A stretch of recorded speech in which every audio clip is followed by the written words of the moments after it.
Hi again, guys. Thanks for joining up.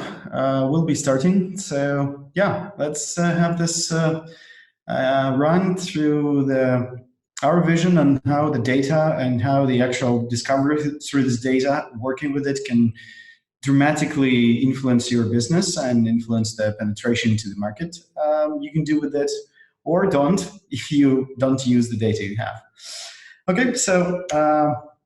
We're here kind of representing Archer Software, the company that works in IT for more than 20 years. We have plenty of the projects done in automotive industry with a different type of the clients, with a big one and small, with the different needs in different niches. And it was quite an experience working with many of them, and I will be happy to share what outcomes we've got. So I'm Alex Sharko, Chief Operations in Archer, and I work here for quite a lot. I guess it's nearly 15 years already. Took a number of positions, and it was an interesting journey within the company. And I was participating in project deliveries. I worked with the clients. I saw how the different models worked or didn't work. So I'll be happy to share my thoughts on this. So we'll talk today about three big cases, and all of them are related to our clients. I will not be kind of sharing some particular details on some of them, but pretty much all the stories are actually happened with the clients we had, with the markets, and with the products we launched. So one of them will touch how the data can actually influence the whole way on what the startup can consider, what the business can consider its main value. How the data insights can do the pivot this big that the company will start looking into a complete different market as an outcome.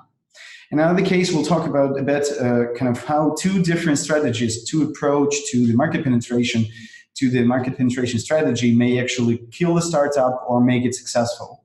And in the third case, we'll tell a bit on how analyzing the data, you can find the features that will actually fit different sectors, and you can increase the market set that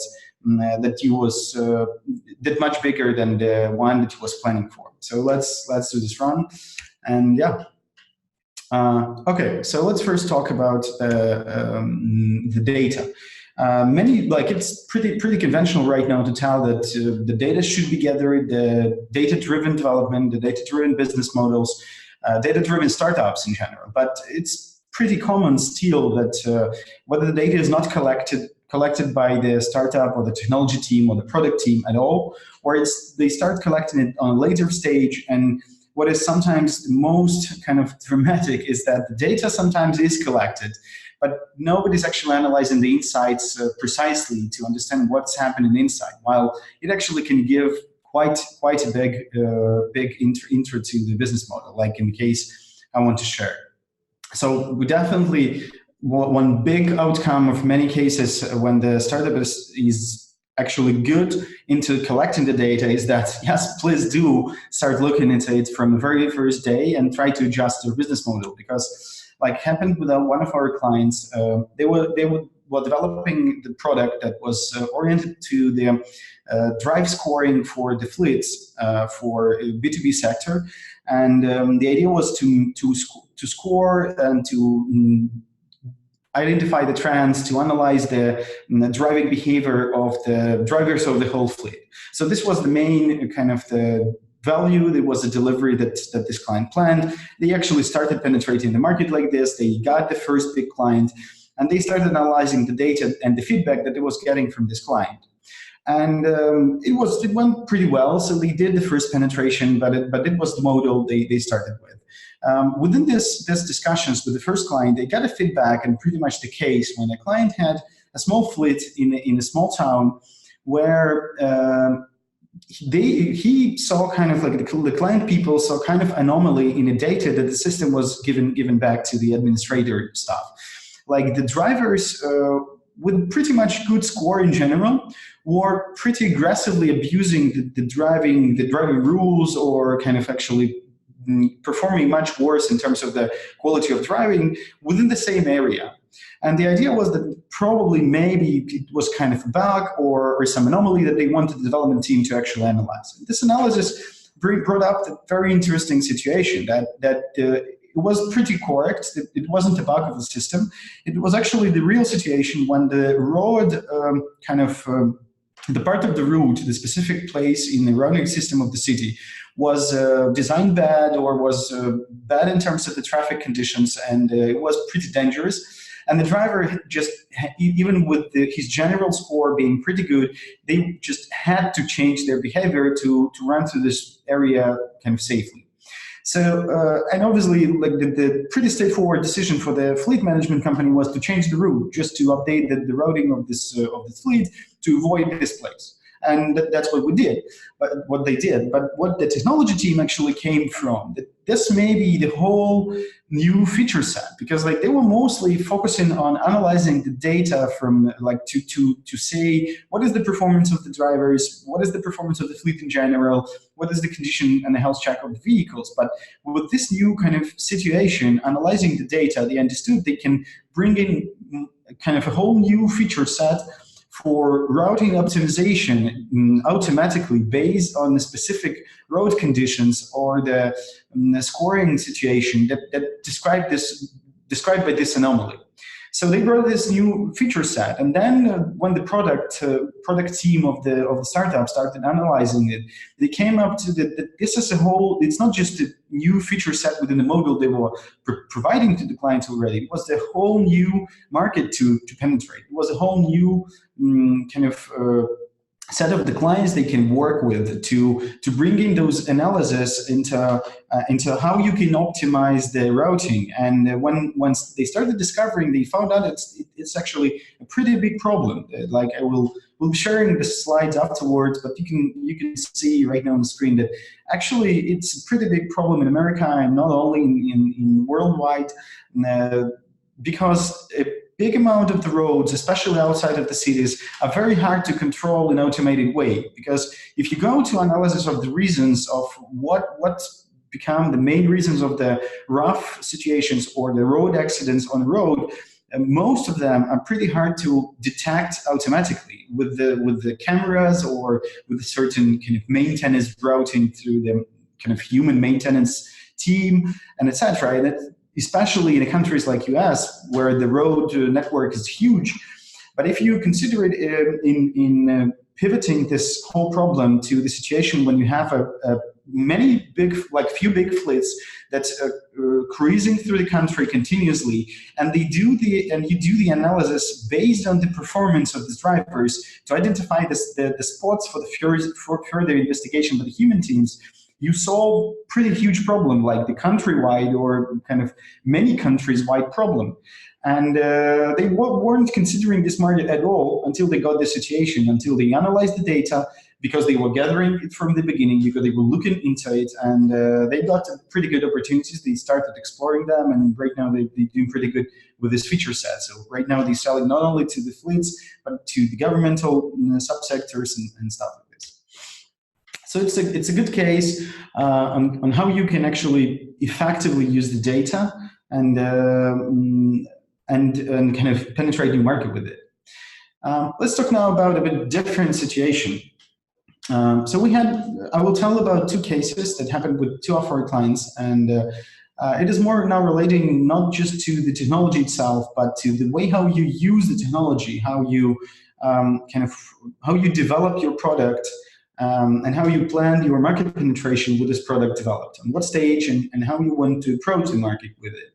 Because if you think about it and about the moment when a startup actually join up or looking for a development team or for the group of engineers in-house or outside, and then plan, okay, so this is our business model, this is the product we want to build, but how actually it will be built, what technologies will be involved, what will be the process, how the project managers will be managing the development teams, what these teams will be delivering, and when, the main kind of question for every early startup, when we will penetrate the market and how. And this disconnect between the business vision on how you want to approach your users and how you can do this with technologies, this disconnect often, or pretty often, kind of ruin the whole penetration strategy. And this is the first moment you achieve the market, and there is a huge percentage of the startups that never survive through this process. So this is the moment, that one of the determining moments in startup history, when it is penetrating the market. So and kind of our attitude to that we brought from the good and successful cases with our clients, from the expertise we were gaining through those 20 years of the work, and that's for the startup on the early stages. The key important thing is how many business assumptions are actually testing and how fast this is done. So I love even the phrasing that you can see right now on the screen, that you can even measure the performance and the effectiveness of the startup on early stage by the number of the assumptions the startup is actually testing every week, literally every week. Because on the early stage, the whole strategy and the market idea and the sales idea is based on certain assumptions. It's a vision. It hasn't yet actually been proven by the market. And the earlier it happened, the earlier you may run through the stable, kind of more stable environment of building up within the tested idea. And the earlier you do this, the earlier you can get to this more reliable path. And this idea is kind of straightforward. Every startup knows that they need to get the feedback fast from the users, and this is kind of told many times on every kind of approach that when the startup business is discussed. But still, we getting the situations when a client can bring in the strategy that actually contradicts with this idea, because sometimes client doesn't really understand that testing these assumptions is every next assumption tested is actually next risk mitigated. So every business assumption, every technology assumption, every logistics assumption that is underlying in the basis of the startup, it is a certain risk.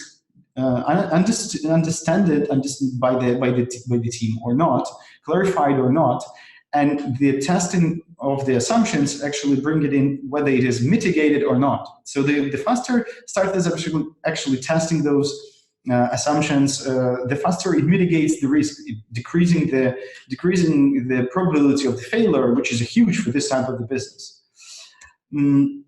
So the next point that brings us to the things that I want to share about the startup strategies is that the most of those assumptions, most of this risk, actually relating to the market, to the way how the market will react to the sales model, to the proposition, to the feature set, to whether the whole idea of the value that you're bringing is actually correct, and whether the value is there at all.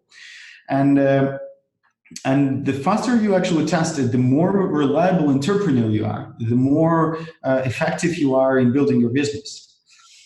So the big kind of block and stopper that we often see in strategies that clients try to bring onto the table is that it is pretty much kind of a lot of stress put onto the first impression that you bring onto the users. And we definitely can understand it. I can understand it personally. You bring it to new people. You bring it to people that you potentially want to charge for, or that will make your main kind of conversion that you expect for, that will make happen, make your idea kind of start expanding and actually your success happen. And you want to make the first impression as good as possible, kind of. But the thing is that, especially with the technology, that it is usually all of this effect of the first impression overestimated so much that it draws the company back from those concepts that I was just telling about.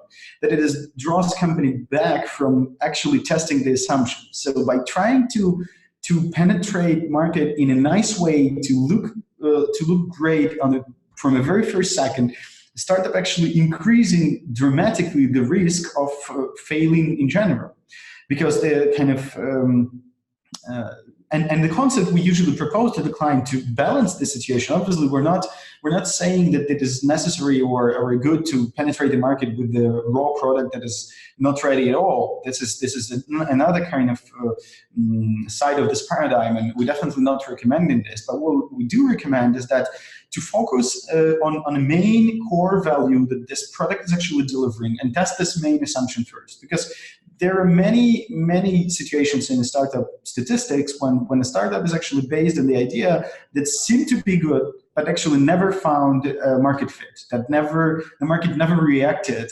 onto this idea. And the first and the main assumption to be tested is actually delivering those core value to the client as fast as possible, shaped in a good enough manner that it can deliver the idea, whether this core value is needed on a market side, is needed in the life of the user, whether it's actually curing the need that he solves, the pain that he solves somehow differently.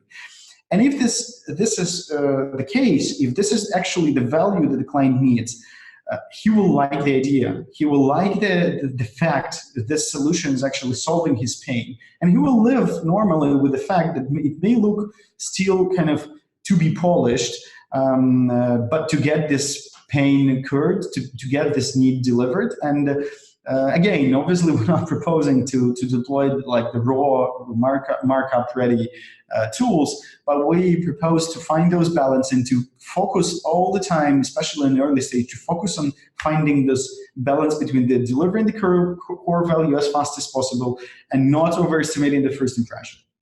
Because as I'm saying, it leads to those idea that I was talking before. Like it helps you to get the early feedback of the users. They provide you certain insights. Like in the first case, I was telling about, like they got the feedback from the first client, and this feedback and this data insight actually opened a huge number of doors for them.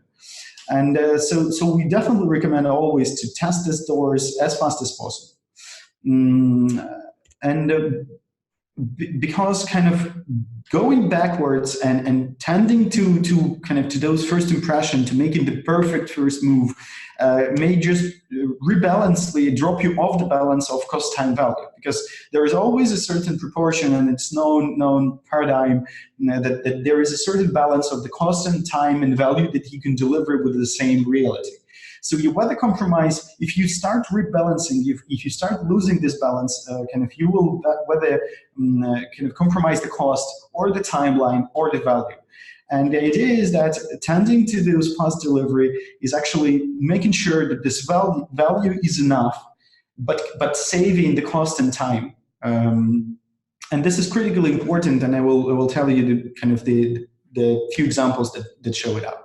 So we are talking right now about the two cases that we had in our portfolio. And in one situation, actually, one of the clients was following this concept that I'm telling you about. They started testing. It was the idea of the retail application for the set of the retail shops that was selling the vehicles of certain vendors. And the idea was to deliver the additional value for the clients that purchase the vehicles through this retail network with the application that will help to check the performance, the actual health check of the vehicle, the performance of the driver, or also certain features that relate to the quality of the driving itself, with the differentiation of the people who drive this vehicle, and etc. So a certain number of features that will improve the actual experience with this vehicles purchased through the retail network. So the idea was to bring in pretty much free of charge application that will improve the experience of the user who purchased specifically through this network, like a supplementary solution.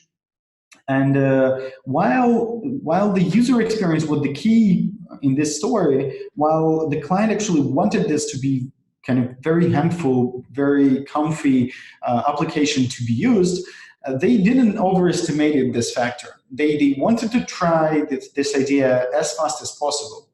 And they actually delivered the first builds of the application even earlier than they were kind of expected. We built the first MVP that was planned faster than schedule and budget, and they got the version. It was we were ready to polish it a bit more. So in this situation, it was not even our side, but the client is actually said, okay, this is good enough. Let's do it earlier. And we actually saved a certain amount of the budget and timeline that was planned for the MVP. So we started doing ahead of the schedule. We delivered it to the users. It looked a bit ugly. I mean, it looked pretty ugly in terms of the UI, but it actually implemented in full those user experience that the client wanted to share with the users. And they just tested it in a few retail shops of this network, and they received great feedback from the clients. They wanted it, they understood how it works, they liked it, and while there were no direct conversion under the sales amount immediately from the few users, they understood that yes, people reaction is actually pretty good and definitely good enough to invest the rest of the money planned for this MVP to actually deliver it to them. So they also got some feedback, they adjusted some features, they implemented these features within the same budget actually that they were planning originally, so they haven't ever even over-exceeded it. They used just those costs and timeline that they got from the faster delivery in the first place, and they got pretty good reaction. So I mean, right now they testing it on the client field, but and we'll have the statistics of the conversion to the retail later. But they definitely getting a very good feedback. The people who purchase right now the vehicles are happy, and they report about it. So even what the client says themselves, that even if the conversion will not increase, it will not be the fact that they will sell more vehicles. They definitely make clients more happier, like with this experience. So the guys did pretty much everything in a good way, in good shape. They delivered fast. They get the feedback. They adjusted the application. They used the same amount of resource that was planned originally to bring even more, to over deliver, and they are successful. On another side, we have a case, another client in the same sector, of the retail market, vehicle retail market, they were too afraid to deliver those first prototypes to the users. So they were very stick to those first impression idea. They never were, I would say, even maybe brave enough to actually do this move of the first penetration. And yeah, I understand, like we saw a lot of starts of the new life of the startup. We can understand how important this moment is, but in this situation, it was much more rebalanced than it should have been. And we also, in this case, the feature set was also implemented, original feature set of the MVP was also implemented a bit earlier than expected. And it still could have been the story like this. But they decided not to penetrate the market with what we already got, but to increase the feature set, to use this leftovers of the budget and the timeline to add more, without yet talking to the user, because they wanted to improve the impression more, because when they got on hand the application they planned for the MVP, they understood that maybe it's not as perfect that they wanted. And they tried to, and while we proposed the option that made successful these people, they still decided to actually add some more features. And then some more features. They already decided, okay, we'll invest more than we originally wanted for the MVP. They increased the budget and the timeline than the original one. They used all the leftovers. They used some more. They actually invested more money and more time for this. And yeah, we actually built up what they wanted from the original app. It was a bit different idea. And to the moment when they were actually ready to make those first move to deliver it to those clients, to those end users, it was 4 months or maybe even 5 months behind the schedule, and users actually reacted pretty calm. So it was okay, but as one of the clients, who is a serial entrepreneur, says, he tries to launch the first MVPs and see whether he's gathering the constant whoa reaction, like, whoa, this is great experience. Like, if he's not getting this whoa reaction from the majority of the users that he's using for the beta test, he stops there, he abandoned the idea, he stopped the startup, and he started new market penetration tests. He started a new idea, he made whether the pivots or he started with a new idea, but he's not going on. And he has like 2 successful startups, one successful exit, and he's definitely in his niche, at least he definitely knows how to do this. And this is his approach. If he's not getting the majority of the wow effect from the users, he stopped it. So in this situation, it wasn't the case. They didn't get this wow effect. It was okay reaction, and it definitely wasn't worth of those investment already put into it, and it didn't seem that it actually worth continuing. The client right now is considering whether to do a pivot, but they are in pause, and I personally don't think the story will actually continue. And this is kind of pretty the same. I would put this stories together exactly because it was the same situation when there was a certain leftovers of the original budget. There was all the features of the original MVP implemented, but the two companies actually made complete different kind of moves to those two directions of whether to make the perfect first impression or actually to deliver the core value as fast as possible, and that's the outcome.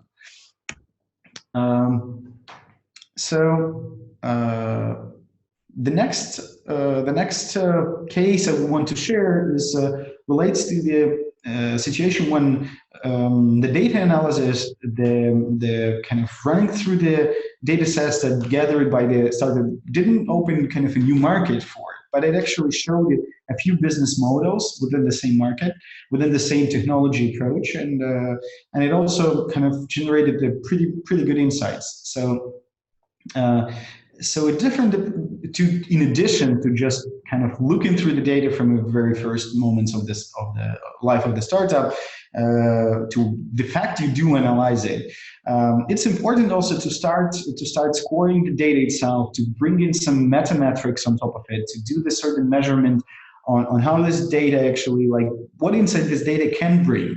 So it's a certain, in addition to the planned data structuring and the planned data kind of gathering, it also should be a certain process that runs in parallel, that do you can call it a discovery. So you take the data sets you're actually gathering and you run a certain discovery sessions that focus on an idea that what kind of additional metrics, what kind of additional insights you can get from the data you're already gathering. Like maybe we're underutilizing the capabilities of the data we already have on board. Maybe we just need to add some more parameter or the data source or the approach in collecting this data to have some more insights. And maybe we should redesign the data model a bit to bring some more insights. And then when you start getting those additional insights, additional channel of data, you may separate it or segment it, or I would say even target it to the contributions and the users of this data, to what type of the users may actually benefit from having this insight. Because it may come, as we saw, maybe complete different type of the users or the businesses or even the economy sectors that they may benefit from this data. And obviously, after this, there should be a certain product and a business analysis that brings in whether you want to penetrate this market, because it could be very hard niche to penetrate. And yes, this sector may got certain contribution from you, but it will kind of crisscross your original business idea too much, or will require too much investment or to involve too big risk. But the idea is that you need to run continuously those analysis and what your current data can bring you on top of what you thought you collected it for. And these contributions can come up to pretty interesting situations too. So it's a pretty typical model for usage-based insurance. It's models that based on the technology that through the OBD port in vehicles gather the telematics data and collect it and do a certain evaluation of the quality of driving, as I mentioned in cases earlier. And insurance companies use this scoring and use this estimated quality of the driving to actually kind of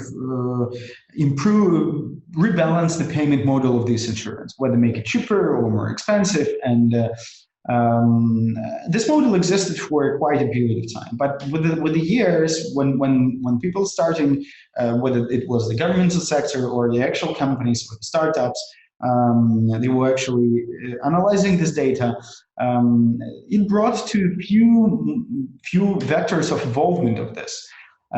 For example, there are countries that right now implement those usage-based insurance as the mandatory or obligatory mode for the young drivers. So for the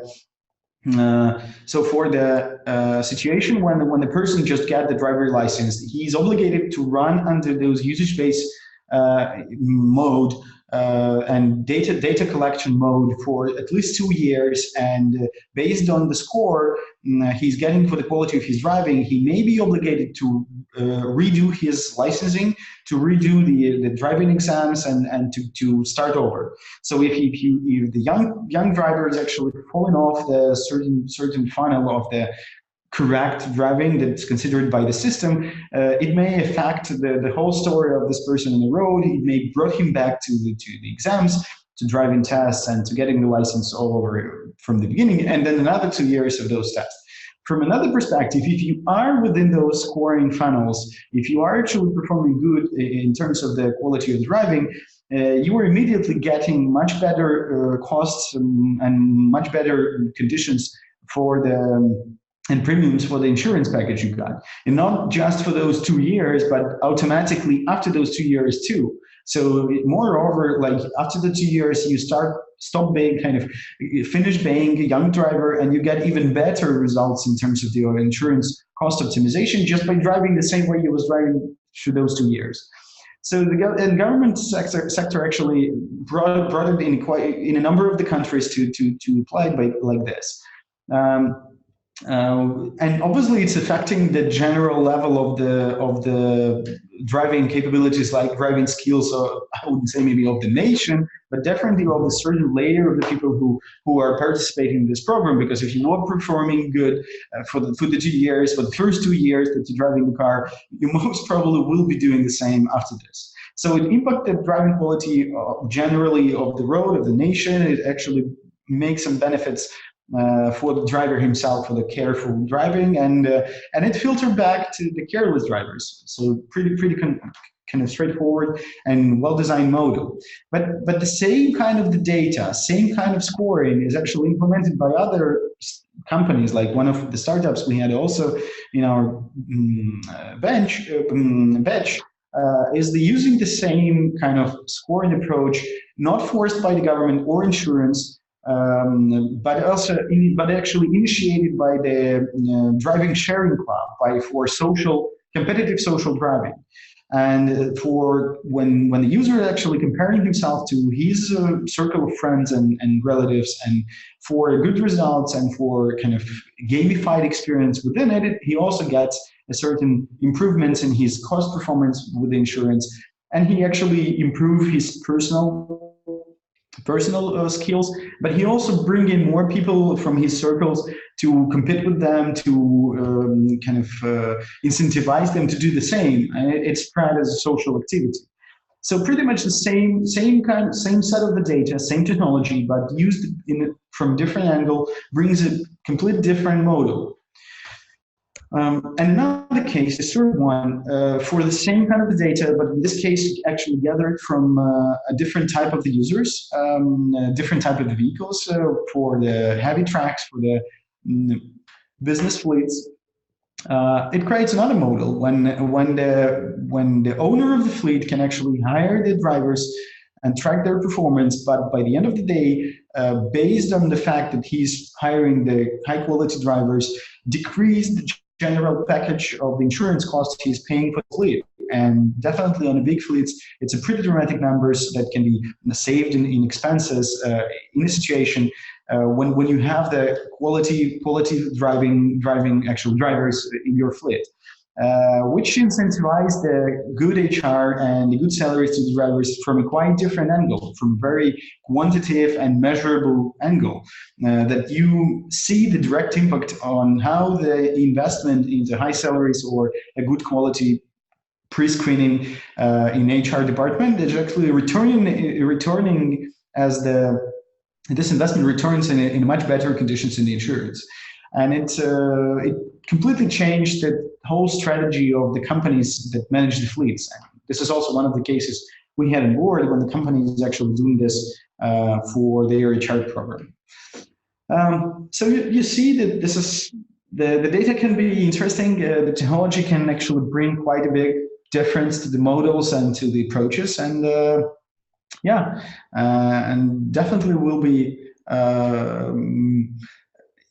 definitely what we will recommend to all of our, we already recommend and we will recommend to all of our clients is that try to be flexible with the data, try to test and validate ideas as fast as possible, and try to use the whole power of the technology, because right now is a age of disruption and the conventional models actually changed by the capabilities of the modern tech. So be with the people who do this, not just follow.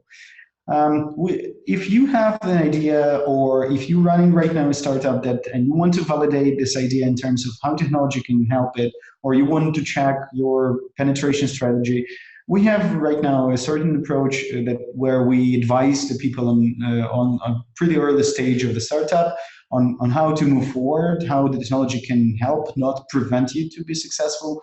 And yeah, so we'll be sharing these materials later. We'll be happy if you come over and ask. So yeah, thanks for being with us and with me today.